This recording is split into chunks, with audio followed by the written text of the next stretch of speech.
Hey guys, good evening, and welcome to another edition of Stateside Footy. It is Wednesday night, 7:30, and that means it's time for USMNT Yanks Abroad. It is the weekly recap of your US men's national team pool players that apply their trade in Europe. Before we get into it, please make sure you hit that like and subscribe buttons and also hit the notification bell so you do not miss out on any of the upcoming Stateside Footy content. And if those that are tuning in on X, I want to say thank you. And of course, those that are tuning in on TikTok Live, I also want to say thank you to as well. And of course, that description is going to be in my bio. So if you want to head over to YouTube, you're more than welcome to hit that like and subscribe buttons. Or you can just follow me here on TikTok. It's all good. It don't matter. I'm everywhere. And I don't necessarily know if that's a good thing or a bad thing. It's just a thing. All right, let's go ahead and get into it because we actually had some pretty goddamn performances over the weekend, and we began it in our striker pool. And again, it's Flo Balogun. And Flo and Monaco played to a 4-0 victory over Rennes. Ballo played 56 minutes and actually chipped in with an assist. It was actually kind of a nice assist. He did manage one shot, 10 touches, 4 or 5 of accurate passing, and for 56 minutes, that's pretty much all he had to do there. It wasn't exactly the most impressive performance, but it also wasn't exactly the worst performance. And so, from that standpoint, I give Flo I give him a solid 6.5. And it is what it is, right? Flo is it's weird. Flo is kind of in a weird in a weird position right now because he's kind of a streaky player. Consistency wise, it's not spread out over like a 10 to 15 to 20 match performance. It's usually like in 5 match bursts where all of a sudden he'll score 3 out of 5 and it looks like there's going to be like that type of breakout, but then he'll go cold. It just is what it is.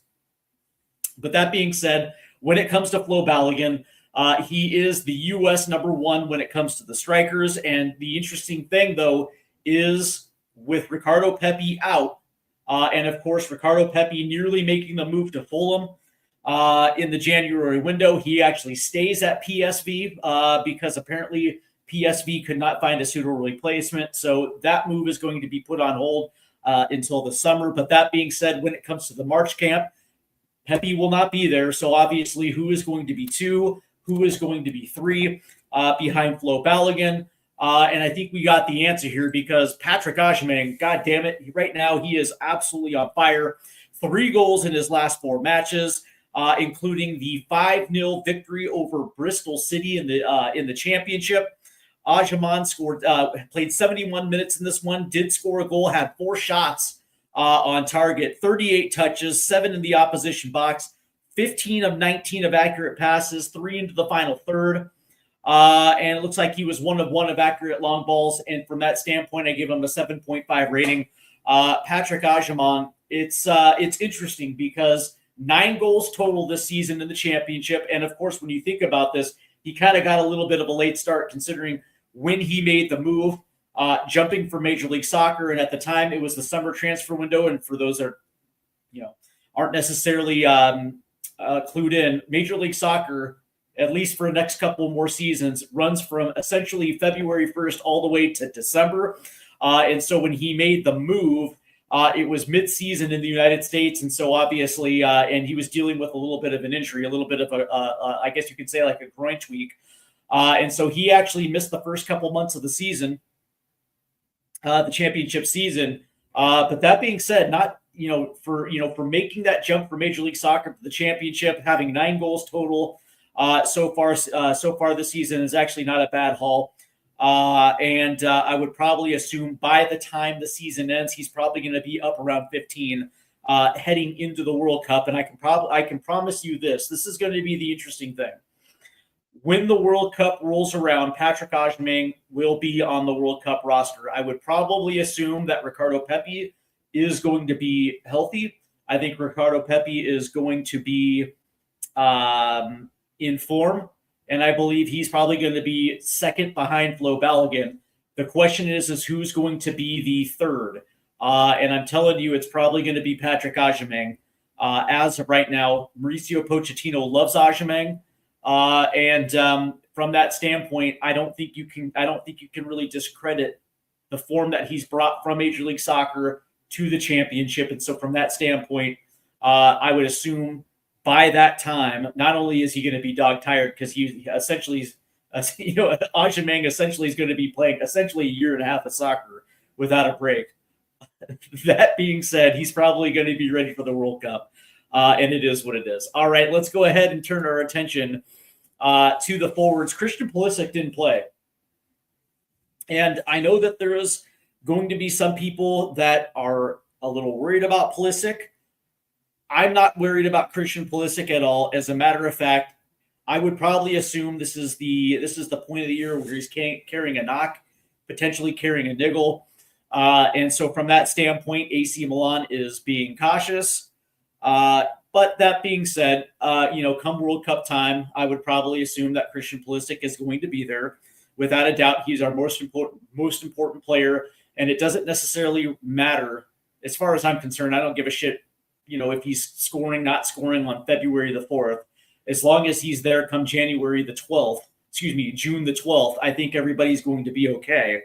I don't have a problem with it. It is what it is. Prior to that, though, Christian, by the way, last scored on December 28th against Hellas Verona in a 3-0 win. So essentially he's in his last 6 matches, one that he didn't play against versus Como on January 15th. He's essentially played 5 of his last 6, hasn't scored, has actually provided some good performances, just hasn't scored a goal. I know there's some people that are freaking out about it, but I wouldn't. Christian Pulisic is fucking Christian Pulisic. He will come good. All right, let's turn to Weston McKennie because Wes is absolutely on fire. And of course, Juventus played to a 4-1 victory over Parma. McKennie played 74 minutes, scored a goal, had 3 shots, 2 chances created. By the way, he's been awesome lately. 59 touches, 9 in the opposition box, 35 of 42 of accurate passes. 6 of those go into the final third. 1 of 1 of accurate crossing. He also had 3 tackles, 4 recoveries, 5 of 7 of ground duels. That was good for an 8 rating. And here's the thing. Once Juventus turned the page and essentially just said, listen, dude, we're not going to re-up you, all of a sudden, Wes has turned into a different player. And now it's to the point where, he's probably putting his services in the shop window. He's letting every team, every big club in Europe know that he's absolutely valuable. Now, there is word that Juventus actually do want to re-sign him. And I'm sure that McKennie is showing him just exactly what the value is. But that being said, if you're Wes and you've been dealing with their bullshit for the last 5 years, and this is an opportunity where you can potentially walk for free, I would probably assume this is something that Wes is probably looking forward to. Now, that being said, who knows? Maybe he actually does want to stay in Turin and stay with Juventus. Who knows? I can tell you, number one, he's not going to Major League Soccer. I don't think that's going to happen at all. I just don't see it. Wes is at that point right now where he's coming into his prime, and the last thing he's going to do is take Major League Soccer money. I could probably see it like in another 3 years, maybe another 3-4 years. Probably would see Wes in Major League Soccer, just not right now.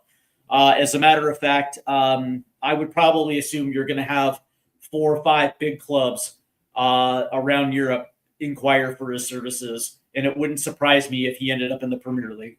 Just saying. Brendan Aronson did play in a 4-0 loss to Arsenal, but it wasn't good. He played 71 minutes and only made 34 touches. Arsenal absolutely steamrolled Leeds. It just is what it is. Some weeks are going to be like that. By the way, Brendan Aronson has absolutely been on form lately, and he's been absolutely one of the bright spots of Leeds, as Leeds are fighting to stay up right now after what I thought was a pretty good start. It's not Sunderland. Sunderland had a hell of a start, but Leeds actually got some pretty key results, and right now they are above the line.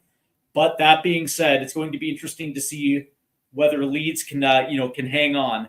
And we'll see exactly what type of role Brendan Aronson is going to. He's probably going to play a pivotal role with them staying up, but it wasn't a good performance. Back on the countdown this week is Alex Zendejas, as Club America beat CD Olympia 2-1 in the CONCACAF Champions Cup. And Zendejas has been out for a while. I think he's been out since November. Only got on the pitch for 29 minutes, made 42 touches, 3 in the opposition box, 25 of 27 accurate passes, 2 into the final third, 1 of 2 of accurate crosses, 1 of 1 of accurate long balls, 3 of 5 ground duels, 2 of 2 of aerial duels, and that was good for a 7.5 rating. He was actually pretty good in his half hour. And this one is key because right now Zendejas is on the bubble as far as I'm concerned when it comes to the World Cup roster.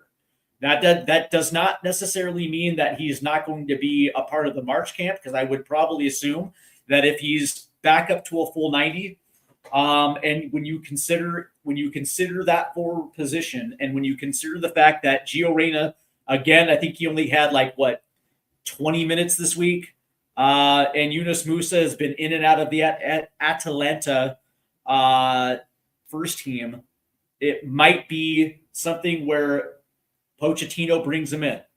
It wouldn't surprise me. Now, just because he's on the march doesn't necessarily mean he's going to be on the World Cup. But that being said, it's going to be interesting to see how this forward position plays out, because it feels like there are options, and it feels like ever since we switched from a back four and an attacking 3 to essentially a midfield 4 with 2 high 10s, it seems like the depth has gotten a little bit better, and some of these players have actually gotten a hell of a lot better as the season has progressed.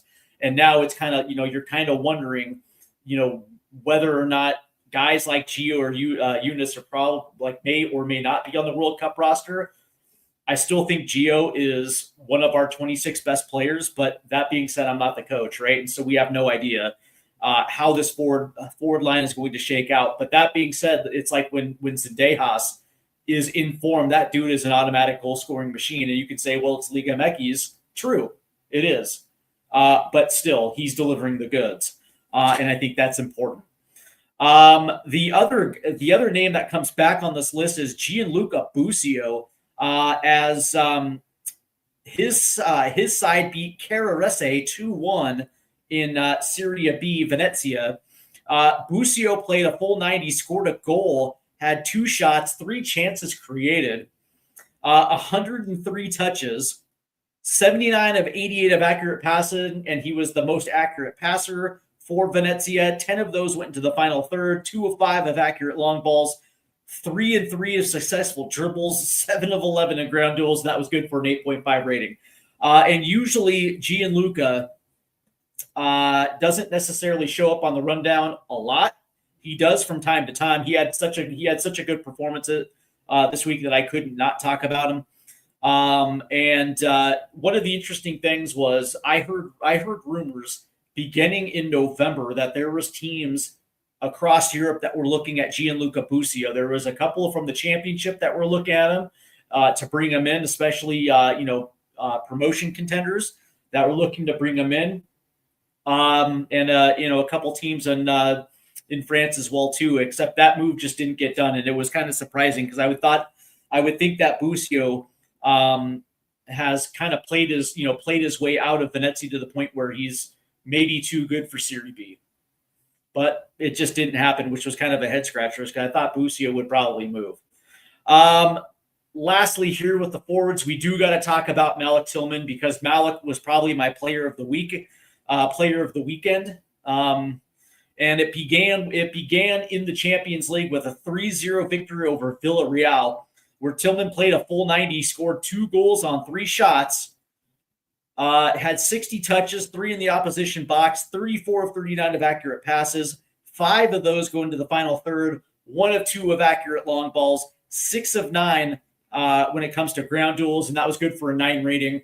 And he was absolutely superb in the Champions League. 2 days later, against Eintracht Frankfurt, a 3-1 victory over Frankfurt. He scores again, this time in playing 82 minutes, 1 goal on 1 shot, 45 touches, 24 of 27 of accurate passes, 4 into the final third, 2 of 3 of accurate long balls, and that was good for an 8 rating. And of course, I think it was yesterday, or it was either yesterday or today, Bayer Leverkusen beat St. Pauli 3-0, and I believe he also played 80-plus minutes in this one as well, too. It just looked like he kind of ran out of steam when it came to the goal scoring. But that being said, 3 goals in a matter of 2 days for Malik Tillman.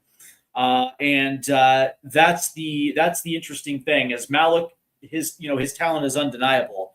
To the point where I actually have him in my starting 11 when it comes to our World Cup game 1. Not only does he make it, he's as far as I'm concerned, he's a starter. Playing opposite Christian Pulisic underneath of Flo Balogun. I think Malik Tillman is such an unbelievable talent, and the fact that he made the step up from the Eredivisie to the Bundesliga, to a big club in the Bundesliga. And now you're starting to see, that consistency pay off when it comes to goals and assists. And so from that standpoint, I'm absolutely thrilled. He was easily my player of the week for this weekend. Turning our attentions now to the holding midfielders, or the defensive midfielders, Tanner Tessman and Lyon did beat Lille 1-0 over the weekend. Tessman played a full 90, had 52 touches, 35 of 42 of accurate passes. 4 of those went into the final third. 4 of 9 of accurate long balls, 2 tackles, 3 recoveries, 4 or 5 of ground duels, and that was good for a 7.5 rating. And then I think it was today or yesterday or today, Lyon beat Laval 2-0, and I believe that was in the French Cup, the Coupe de France, and he only played 11 minutes in that one. And so there was nothing really to write home about that. But he had another good, strong performance from Tanner Tessman. And I would probably assume that Tanner himself is probably going to be in that starting 11 come game 1 at the World Cup. Aidan Morris had himself another fantastic performance, this time a 1-0 victory over Norwich City in the championship. Aidan played a full 90, had two shots on net, 77 touches, 54 of 55, 54 of 58 accurate passes. By the way, he was the most accurate passer in that match. 4 of those go into the final third, 4 of 4 of accurate long balls, 4 of 7 of ground duels, 3 of 3 of aerial duels, and that was good for a 7.5 rating. Aidan Morris, and now this is his second good performance in his last 3. He was kind of iffy there for a minute, but that being said, it feels like he's kind of righted the ship a little bit. And it's good to see Aidan Morris. The question is where does Aidan Morris fit into this equation, especially if Johnny Cardoso is playing pretty well. And of course, Tyler Adams will be back before the World Cup. And so you figure maybe those 3, and if they're going to carry 4 holding midfielders, it's most likely going to be between Aidan Morris and Christian Roldan. I know that people don't like to hear it. But that being said, Mauricio Pochettino absolutely loves Christian Roldan. And in a 26-man roster, the question is do you take the guy who's playing the championship, or do you the guy that plays in Major League Soccer that has won every single goddamn trophy there is to win? Having a guy that's won everything is kind of invaluable when it comes to the leadership of this group. So it's going to be a good question. I only think they're going to carry 4 holding midfielders, and I think it just might be Christian Roldan. Lastly, Johnny Cardoso, Atletico Madrid played Levante to a 0-0 draw.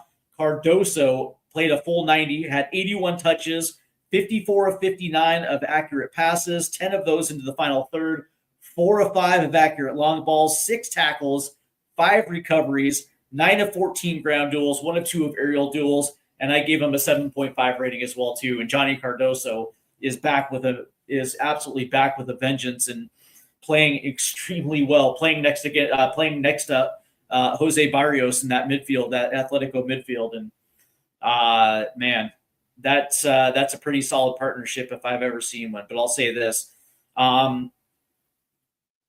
Johnny's got an uphill battle when it comes to the World Cup roster. Now, the last time we saw Johnny in a U.S. shirt, it wasn't good. Those pre-Gold Cup, those pre-Gold Cup warm-up against Switzerland and Turkey, it just didn't look great.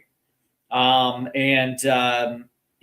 the lasting impression that a lot of fans have with Johnny Cardoso when it comes to the U.S. men's national team. He looks great when it comes to clump form, but when it comes to the national team, man, it just whatever. Something just hasn't clicked. But that being said, it would be interesting to see exactly how he does playing in the new formation that Pochettino has put out there. Essentially playing with another high caliber holding midfield, somebody that, is able, to essentially put out fires that would allow Johnny to go out there and do his thing without having to feel like he's got to overcommit when, a right back, when a right back misses his mark or whatever the case may be. And Johnny's left in no man's land. That to me was the biggest thing, in those pre-Gold Cup warm-up matches. It was just not really that great of a roster for a guy like Johnny. And when you're playing on a pitch with certain teammates that you really don't know their ins and outs, versus guys that are playing in Europe that are playing at a high level, it's a little bit different. So I would probably assume that come March, I would assume Johnny's going to be on that roster. And maybe it looks different. And maybe he uses March as a springboard to the World Cup roster, because I still think that Johnny is one of our three best holding midfielders and for the U.S. He's probably the best, actually. Let's be real. It's like, as much as I like Tyler and as much as I appreciate his consistency when you talk about ceiling and when you talk about the fact that, he's already playing for a massive club already in Atletico, I would probably assume that, between him, between Johnny Tessman and Tyler Adams, Johnny's already night and day ahead of both of those two. All right, let's turn our attention to the wingbacks. It was not a good weekend for Jedi, as Fulham lost 3-2 to Manchester United. And, of course, this is a new Manchester United under Michael Carrick. For those that, didn't hear the news, obviously Ruben Amorim was gone at the beginning of the January window. And they brought in Michael Carrick, who's righted the ship. And all of a sudden, Manchester United looks unbelievably good. And in this one, Jedi was, wasn't great. Wasn't that bad, but he wasn't phenomenal like he usually is. Played 71 minutes, had 54 touches, 34 of 36 of accurate passes. 3 of those went into the final third, and that's pretty much it. Defensively, wasn't didn't necessarily have the defensive game that everybody expects a Jedi to have, but that was good for a 6 rating through 71. Gets subbed off. That was a little much for me, but that being said, they're also looking out for his knee as well too. So it is what it is. Serginho Dest and PSV beat Heerenveen 4-1. Serginho played 74 minutes, had 57 touches, 38 of 39 of accurate passes, 3 of 4 of ground duels, 1 of 2 of aerial duels. Didn't necessarily have a lot of, it didn't necessarily have the accurate long ball at the cross working this weekend, and that was good for a 6.5 rating as well too. Kind of a performance from Serginho for essentially our starting wing backs. John Tolkien in Holstein Kiel lost to Gurion Firth, who also houses another U.S. men's national team midfielder. But obviously he was not available for this one. But Tolkien did actually play pretty well. He played a full 90. He had 3 chances created, 95 touches, 3 in the opposition box, 54 of 63 of accurate passes. 15 of those go into the final third, 2 of 9 of accurate crosses, 5 and 11 of accurate long balls, 3 tackles, 5 of 6 of ground duels, 6 of 6 of aerial duels. And that was good for a 7.5 rating. And I think today, Holstein Kiel lost to Stuttgart 3-0. and Tolkien did not look good in that game. I'll be brutally honest with you people. Wasn't really all that great, but he did have a good weekend. And for those that are wondering, by the way, Alex Freeman has yet to make his debut for Villarreal. I thought that maybe, just maybe, he might see a couple minutes at the end of this one. He did not. I would probably assume that's going to be next weekend for Alex Freeman. And I think a lot of U.S. men's national teams are kind of holding a bated breath, wondering what he kind of looks like. I got to be honest with you, I'm kind of curious to see what he looks like as well, too. That dude has had a phenomenal 2025. And I would probably assume his 2026 is going to be even better, but we shall see.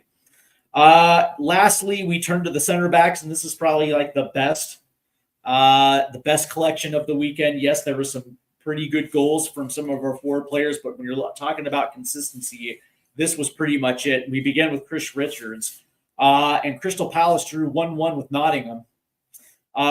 Chris actually played a full 90. He had 86 touches, 65 of 73 of accurate passes, 6 into the final third, 4 of 8 of accurate long balls, 3 blocks, 3 clearances, 5 of 7 of aerial duels, and that was good for a 7.5 rating. And Chris Richards, man, is on an island.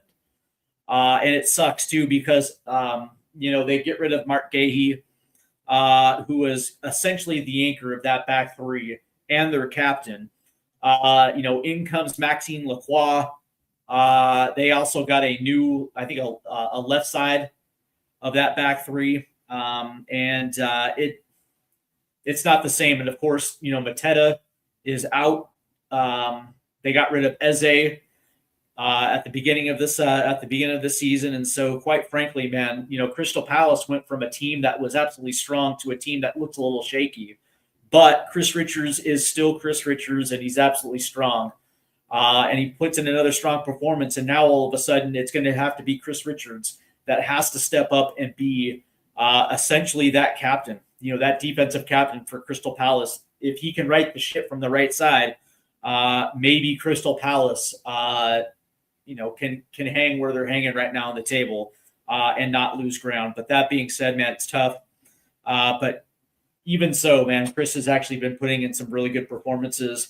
And it's going to be interesting, too, how this actually shapes him for the World Cup as well, too, when it comes to leadership, the leadership aspect of his game, and what that's going to mean for the U.S. men's national team as well, too, because one of the things that I think has been, I guess you could say, their biggest bugaboo is the fact that, leadership has been a big one. Whether people want to admit this, Christian is not really a captain. Yeah, he's our best player, but he's not that guy. Tyler was the captain during the last World Cup. And, it wouldn't surprise me if, Chris is a part of this leadership group in 2026 and in 4 more years that he's wearing the captain's armband in 2030.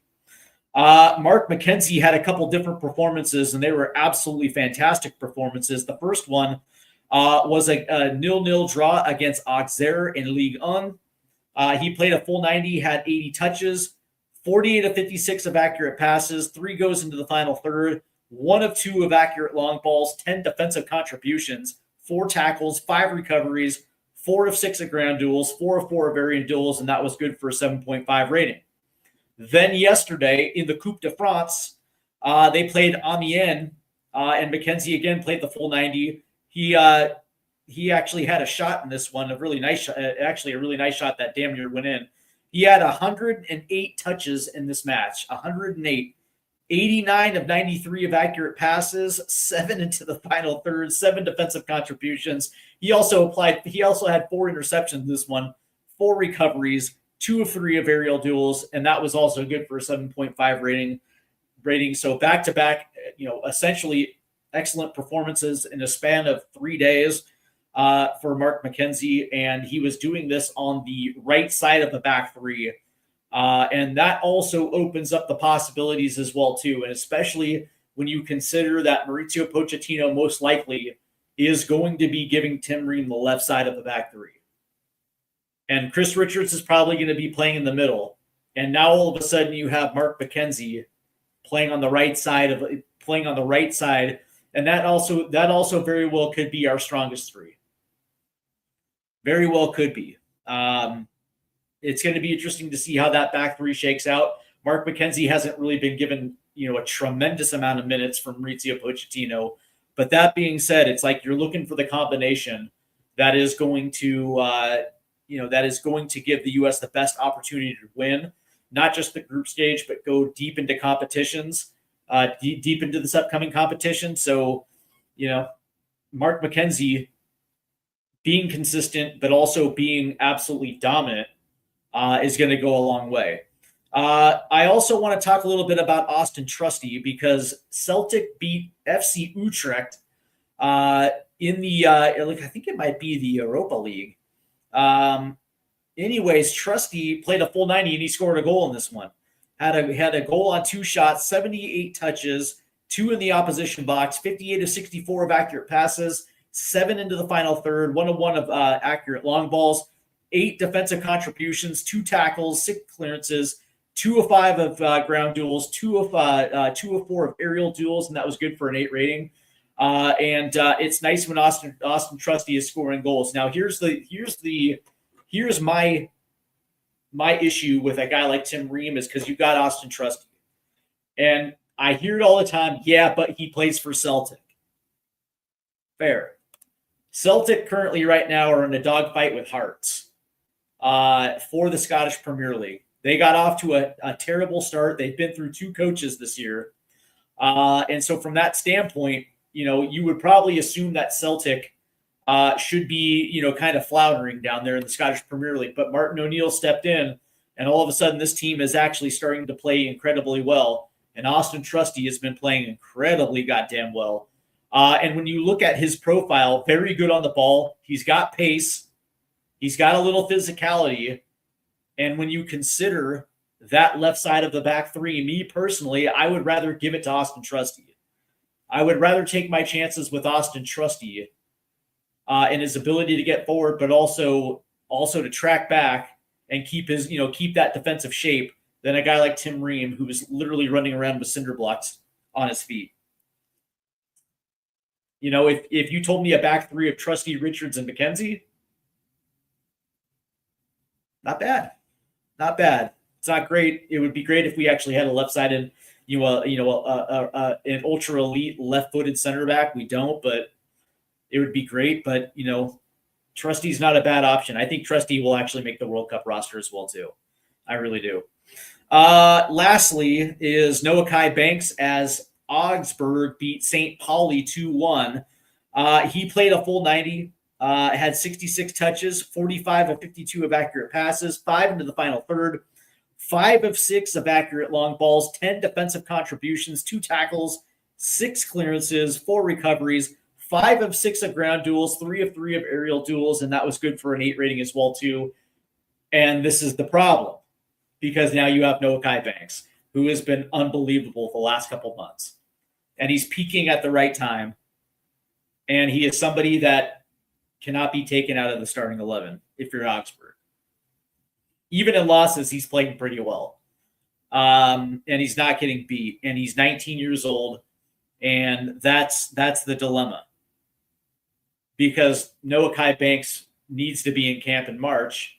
And it can't be, and I've been saying this now for like 4 weeks straight. And I feel like I'm a broken record. If you bring him in, you got to play him. Period. It's like they brought him in the September camp and then played Miles Robinson over him. It doesn't make any sense. Make it make sense. But that being said, it's like, that maybe that September camp was his first taste, I guess, under Mauricio Pochettino. But that being said, it's like the dude has literally busted his ass to be like one of the best center backs in the Bundesliga. And if you bring him in, you got to play him. You got to find out what he looks like playing next to Chris. And actually having that steady presence playing next to him probably helps him a lot. Probably helps him out quite a bit. And if he plays well, that also brings up another set of problems, and it's what I like to call good problems. It's actually a good problem to have because center back for the U.S. is I guess you can say it's not as strong as it used to be. There's no Tony Sana. There's no Carlos Bocanegra. There's no Gucci Onyewu. They're like, we don't have one of those guys. But we actually do have some pretty solid center backs. It's the question is the combination, how you play them, is it dependent on the opponent, or if you pick three guys, are those three guys capable of helping this team make a deep run? The question is I guess the weakest link is going to be Tim Ream, but again, I digress. All right, that's going to do it for me. Again, very, very, very solid performances over the weekend. Again, my player of the week has to be Malik Tillman, and I think it's Malik Tillman by a wide margin. Don't get me wrong, Wes again had another phenomenal performance, and I don't want to shit on Wes. That dude has also played himself into a position where he's also unplayable. But Malik had one of those weeks where, this is like, Christian Pulisic type production where, considering who he did it against, well, maybe not Frankfurt, but Villarreal is still a pretty good team, and he absolutely just, was a dominating performance. But that being said, man, fantastic week all the way around. Patrick Agyemang, again, he's got 9 goals on the season, and it's even impressive considering he started his season a little bit late. And I would probably assume by the season's over, he'll probably have 15. And that would be a nice little haul for his first season in the championship. And I think it proves a lot of naysayers wrong that didn't think that maybe it would be a hard transition for him, but certainly not. I do want to thank everybody for tuning in today. I will be back tomorrow because I do have another one scheduled. So obviously the link is up for tomorrow's show as well, too, as we talk about the January transfer window. I do want to remind everybody to make sure that you do hit that like and subscribe buttons and hit the notification bell so you don't miss out on any upcoming Stateside Footy content, because coming up in a couple of weeks, Major League Soccer is back up again, and that means it is time for the MLS live stream. And I love doing them because, quite honestly, I like Major League Soccer. But that being said, we also have, the EPL Spurs live streams as well, too. So it should be fun. I want to thank everybody for tuning in. And I also want to thank those that are tuning in on TikTok Live as well, too, man. You guys are awesome. Again, the link is in the bio if you want to head over to YouTube to, hook your boy up. If not, it's all good, man. No worries. I will be here tomorrow night again with a live stream as we do talk about Tottenham Hotspur and their, shitty January transfer window. So that's going to be tomorrow night at 8:00. Don't miss it. I hope you guys enjoy the rest of your night. Take care, guys.